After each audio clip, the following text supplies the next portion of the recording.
to je hanebné, že nás štát nutí, štát nás okráda, pretože nás nutí platiť poplatky za rozhlas a televíziu, kde nám poskytujú zločinnú lož. To nie, že je lož, to je zločinecká lož, ktorá nás vedie k antinárodným a antihumánnym hodnotám.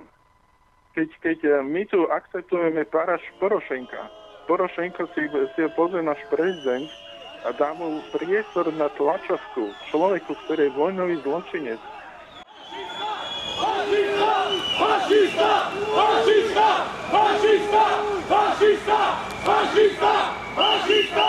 Fašista! Fašista! Fašista! Fašista! Fašista!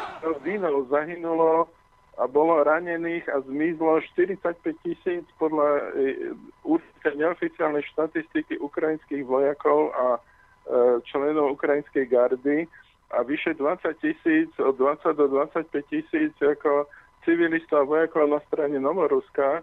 Tento človek ich má na svedomie, lebo on keď bol zvolený za prezidenta, to mohol zastaviť.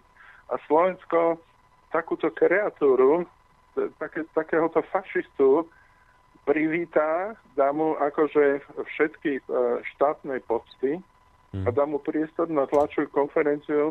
Ja sa hanbím za to, že som Slovák. Možno sú silné slova, ako je mi to ľúto, ale v tejto veci akože podporovať vojnového zločinca na najvyššej štátnej úrovni,